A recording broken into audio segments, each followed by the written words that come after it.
Greetings, YouTubians, and welcome back to Wayne Sharp World, where today we're going to be taking a look at the WingManEDC Tom Mayo MTNT Mach 3.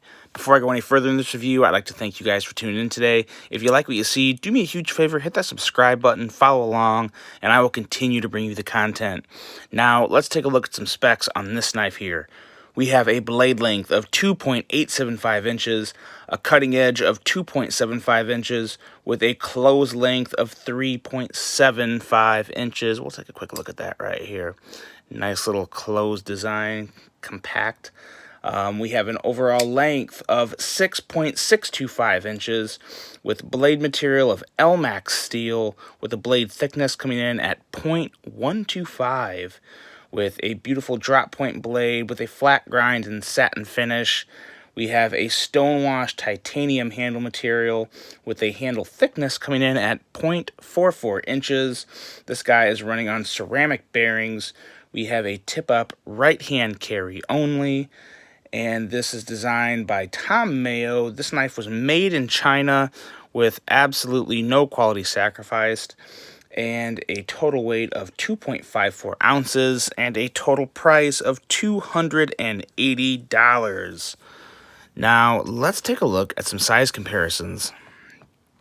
This is a very medium-sized knife, and we will start off with the Ferrum Forge Stinger, as well as the Finch Knives Model 1929.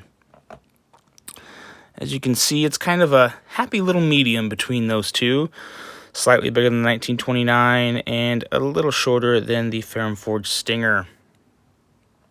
And moving on to a couple other ones here. We have the Giant Mouse Ace Biblio, as well as a knife that I am really comparing this to, the Pena Riot front flipper, the Riot Pena front flipper, excuse me. I will get to why I can kind of consider these knives similar when we get to talk a little more about this knife, but it is for good reasons. Trust me. Trust me on that one. Very good reasons. If you're ever comparing a front flipper to a Pena front flipper, that's a nice knife. One more little round of size comparisons. We have a couple more that probably everybody know, the Civivi Elementum, as well as another great front flipper. This brass handle one here, it's still a little stiff. I gotta break this in. The Civivi McKenna. So there, I think that's probably the best size comparison of the whole group there as far as length goes. It kind of looks like it would feel somewhat similar to the Elementum, but I tell you, this little finger notch there, that really is a bit of a game changer for this knife in the best of ways. So there we have our size comparisons, and now let's get on to, let's talk about this blade. There's nothing really unique to say about this blade. It's in the best of ways, I guess. It's just a very clean drop point design, very slicey. We have a behind the edge of 14 thousandths, which is great. I think anytime you pay, $250 plus for a knife, it should have a very, very slicey edge. That just comes down to a little more detail on the grind and, a little extra time taking, I think. But they obviously did that on this guy. Very slicey blade. It also has a nice strong tip for such a slicey blade. Very strong tip, so you don't have to worry about breaking that tip off. Not that you should ever be using your knife as a pry bar, but it's always nice to have that extra little bit of reinforcement back there. You also have a really nice hole cutout, and the jimping on the blade is very, very good on both sides for the front flipper here, as well as the jimping for where you will put your thumb when you're using the knife. Both are in that realm of perfection. Very, very good. Very bitey, grabs your finger, doesn't tear it up. Very, very well done. And yeah, we'll get a little more about the action here with that thumb cutout, but overall, yeah, just a very nice, clean is the word for this blade. Very clean. I got your M390 marking there, and then over here you have your I'm assuming that is kind of looks like an M. I'm assuming that's the Tom Mayo Maker's Mark with the WingManEDC brand logo there. So not too bad. It's kind of weird seeing everything right under the thumb hole, but I'm not really complaining about it. It doesn't bother me. If it was any bigger, it'd be a really big issue, but they're nice and small. They work with the blade and not against it, so no huge issue there. I like the grind lines on this knife. Lately, I've had a lot of satin blades that I just feel like the grind lines are a little too... I don't know. It's hard to even describe it myself. You see too many of the lines, I guess. Too many of the lines, and it's just a little grainy of a finish on the grind. This is nice and smooth. It almost looked like it's rubbed a little, but it's definitely not. Definitely not rubbed. Just a very fine grind. And I like the way the lines kind of all blend together and nothing stands out too much. So really nice finish on this blade. And going into the handle and ergos, they're really good. Overall, the ergos are really good. At first, I thought this cutout here was going to make the whole knife kind of feel a little weird in my hands since I have slightly bigger hands, but they don't, because this right here feels fantastic. This feels very good, does not feel awkward. Usually when my index finger is that far away from the beginning of the blade, it feels awkward, but it doesn't. And if I didn't want that, I can do this. And the gap in between the two, but the gap here between my index finger and middle finger is just right to where I really don't feel much. I mean, I can feel there's a gap there, but it's not like this part here is like pressing in right on the middle of my finger and making it feel weird. It's more on the ends of each of my fingers. So it feels really good, and you can get a full 4-finger grip. So I like that a lot. I also really like the finish on this titanium. It's not too... It's a very fine stone wash, and you can definitely tell it's a stone wash, but it just feels... It feels and it looks very good. It almost has somewhat of a very, very slight patinaed look, but it also stays clean. It's kind of weird. I don't think I've ever... The closest thing to this is my Quiet Carry Waypoint, which I actually don't have on me right now. I let a buddy borrow it, but it looks rather similar to that, only I think the wash or the kind of the end result is a little more all blended on this, as to where you see a little more marks and stuff on the handle of the Waypoint, which isn't a bad thing. Again, it's just the differences between the two. But very nice finish on this, and a very nice pocket clip. A pocket clip that works very well, carries deep enough, zero hot spot. This guy is nice and chamfered. It's any type of titanium pocket clip like that. I think it's kind of setting the standard, really. Not that it's the best one ever, but there's nothing wrong with it. Nothing to pick out on it. Nice placement. Going back to one of the other knives I reviewed recently, this pocket clip is completely on the handle, not pressing down on the lock bar whatsoever, so there's no issue there, and it feels very, very nice. Did a very good job on that. And while we're on the subject of chamfering, this is a very good knife to talk about, because as you can see, everything is chamfered so well. This is probably the most pointy tip on the whole knife, and that doesn't bother me absolutely one bit at all.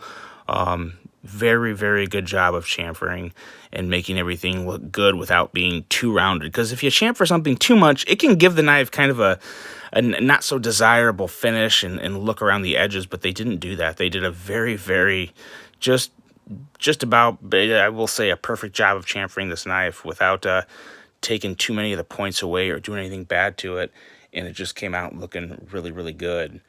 The speed holes, I could kind of do with or without. That's really more of a personal preference, but I will say I've never really been a big fan of speed holes. They're called speed hold, obviously, because it takes away some weight from the knife, making this knife a very, very, very comfortable 2.54 ounces, I will say, and that had a lot to do with it. So I can't knock them too much, and I will say, when it comes to speed holes, I like the size of these ones. They're not too big. Sometimes they cut the hole so big they take up like the whole handle of the knife, and that's very unattractive to me. But this is not the case on this one. It's just nice and small. They're smaller than the pivot, but bigger than the screw back here, I guess is just the best way to put it. But I like them. I can't say I like them. I don't mind them, and usually I don't like them. So it's as good as it's going to get from me, put it that way, that's saying a lot.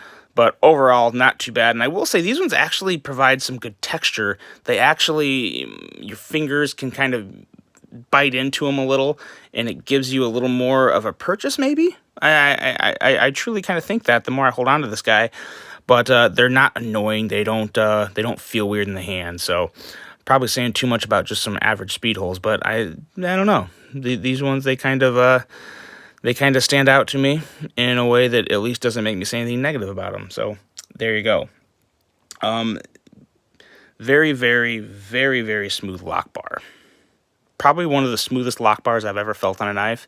And I was thinking to myself as I was kind of writing my notes for this, I've never even noticed that on other knives. And maybe it's because all the other knives I've handled do have a little bit of rub or stick or something, but this is just, it just doesn't make any sound whatsoever. There's no little feel of abrasion or anything when you're moving that lock bar over. It's just like it's not even touching anything, but it obviously is because you have a super solid lockup. Blade centering is on point. Nothing wrong with this blade whatsoever. This lock bar has a lot to do with it, but just a very, very, very smooth locking face on that lock bar. So I appreciate that a whole lot. I didn't realize how much I liked that until I got a knife like this, and I realized that. So that was kind of cool. That was a little eye-opening for me. But yeah, overall, very, very solid going into the action, which I consider to be superb front flipping action, which is why I bring the Pena back out here, because this has that type of action. What really makes the Pena front flipper stand out for me is the easy motion that your thumb just kind of slides over the top, and it doesn't catch anything. It doesn't ever get gummy or weird, and the jimping is just right to where it bites your thumb and it just opens flawlessly. And you have that exact same thing here with the Mach 3. You just put your thumb on it and it just comes right out. Sounds similar, feels similar, just very, very crisp and quick, and it's everything I look for in front flipping action.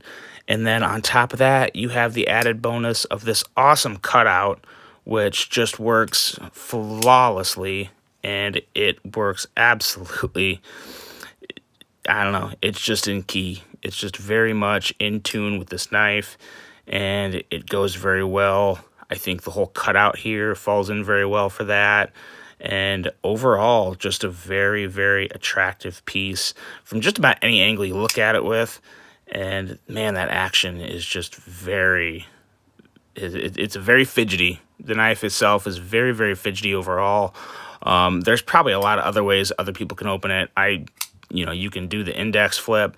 I personally prefer the front flip number 1, followed by the middle finger flip number 2, and they both feel super crisp. The detent on this knife is just absolutely on point, and there's really not much more I could ask for this knife. When this knife came out, I had really no intentions of buying one, and then I heard some very, very good things about it from some other friends within the knife community, and they had nothing but good things to say about it. I always kind of liked the way it looked. I wasn't too sure about that $280 price point, and I just wasn't sure with the speed holes. Like I said, the speed holes always throw me off. They always kind of detour me a little from buying a knife.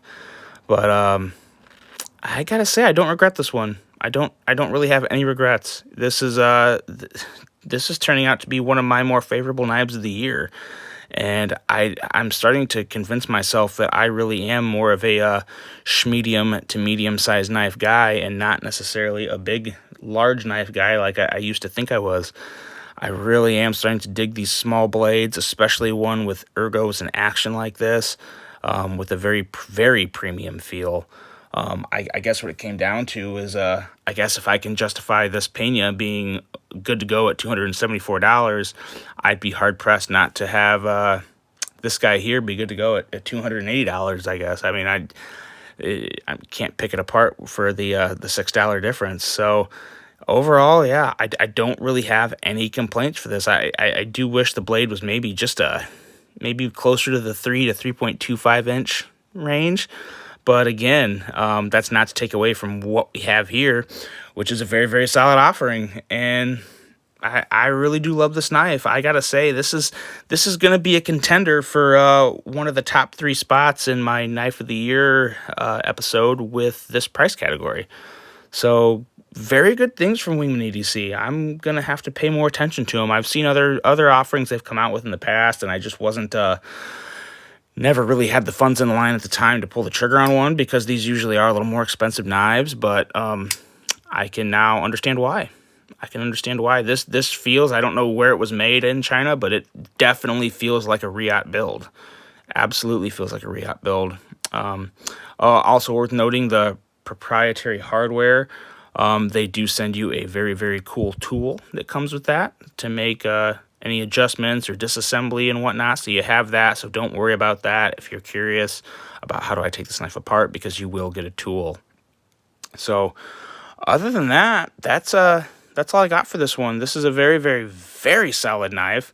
A nice little way to end the note for the year of knife reviews. Not that I'm done. I have some more, but I think this is probably the newest one. Well, no, I take that back. Sorry. I'm still waiting for the mail to actually get here, because the mail's slower than crap recently. But I do have a few more new reviews for you guys this year, as well as some lists that I'm working on. Going to be bringing your way here pretty soon. So I hope you guys like that. Hope you enjoyed this one, and I hope you have a great rest of your day. And until the next one, I'm out.